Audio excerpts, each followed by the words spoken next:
Hello, Year 9. This term we're going to be starting a new topic. We're going to be looking at the Cold War. So this is your first introductory lesson to the Cold War. So let's start with the definition of the Cold War. The Cold War was conflict that took place between 1945 and 1991. And it was a political, military and economic competition between America, the USA, and the USSR. That's Russia. Remember, the USSR means the Union of Soviet Socialist Republics. So, after World War II, this was the big conflict that dominated the entire world, really, going on for 50 years. Although America and the USSR never directly fought, they fought via other nations for a long time. So the Cold War encompasses lots of smaller wars such as the Vietnam War or the Korean War.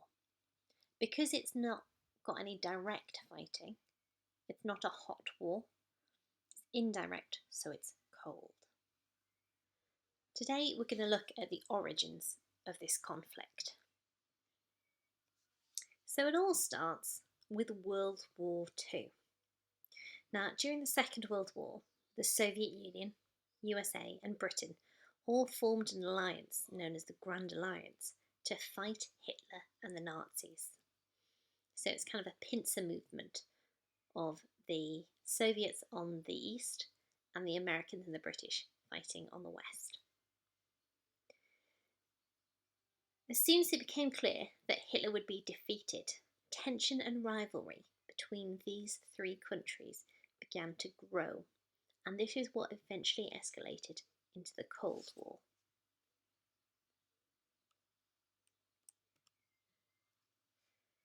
Now, the source of this tension was the fact that the countries were run on very different lines. They had different economic and political systems. The Soviet Union was run in a communist fashion by Joseph Stalin, whereas Britain and America were run as a capitalist country, or as capitalist countries. Hopefully you can remember the difference between communism and capitalism from our work earlier this year.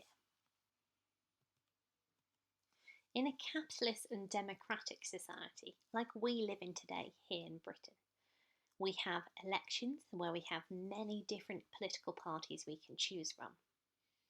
Industry and wealth is all owned by individuals. And whilst we like to think we have equal opportunities, there's great differences in wealth between the rich and the poor in these societies.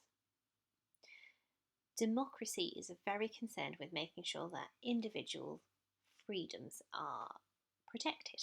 So, for example, in a democracy, you can be any religion you want and you pretty much have freedom of speech. Compare that to how a communist society is run. In a communist society, you only have one political party, the Communist Party, so you don't really get any choice about who runs the country. All wealth and industry is owned by the government. The government strives for equality, make sure everybody gets the same of everything.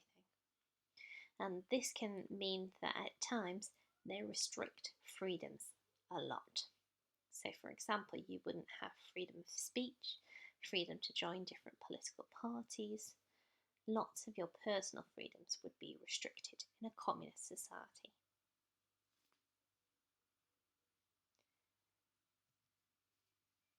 First thing I'd like you to do is I'd like you to sort the statements into communist and capitalist.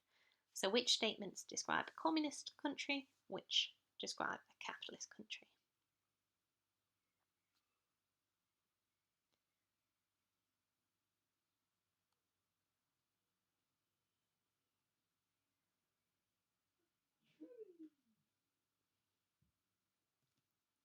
Now, after World War II, there was a shift in kind of power relations in the world.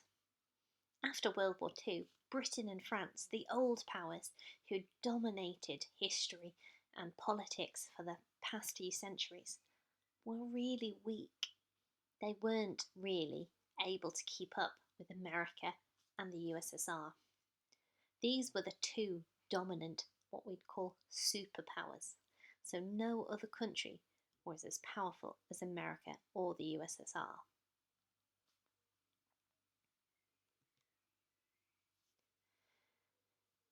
This map shows you the division of Europe after World War II. Now, there was a race to Berlin during World War II. The Soviets, the Russians coming from the USSR, invaded Poland, Czechoslovakia, and reached Berlin first.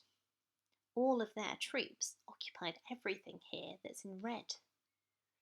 The British and the American troops, landing on the Normandy coast, which is in the north of France, they occupied everything that's in blue now. So they were advancing on Germany from the west. The two met where we can see this line now. After World War II, where the two armies managed to take in Europe became either communist or capitalist. All the countries here in red now became communist countries. They were under the control of Joseph Stalin and the USSR. So Poland, Czechoslovakia, Hungary, Romania, and the rest become known as the Soviet bloc. Everything that you can see here in blue wasn't run by the USA. Each country ran itself. However, they were all allied to the USA. So the USA had a big influence on each of these countries. As the 20th century wore on, there was less and less interaction between these two sides of Europe, between East and West. Churchill summed this up using a metaphor of an iron curtain. He said an iron curtain had descended across Europe, dividing it into communist East and capitalist West. And there's very little cultural exchange or travel between the two sides. Now, the US was really worried about how those countries in the Soviet bloc were being treated. So they were worried about the imposition of communism on them. They were also really worried that the communists would want to take over other countries to make them communist. So they were worried about the spread of communism, especially in places like Africa, South America, and in the Far East. They were worried that the USSR would use war to turn these countries communist. So in 1947, the then American president, Harry Truman, issued a statement called the Truman Doctrine. And in the Truman Doctrine, he basically promised to defend democracy wherever it was threatened. So if it looked like the USSR was trying to help a country become communist, the USA would help the capitalist elements in that country to stop it turning. This, of course, would mean that there would be war throughout the globe, played out in various different countries. So, let's recap. Why did the Cold War happen? The Cold War emerged out of the end of World War II, where those armies were, and the breakdown of the Grand Alliance between the Soviet Union, Britain, and America. These countries were run under very different systems, communism and capitalism, and so they were really suspicious of each other.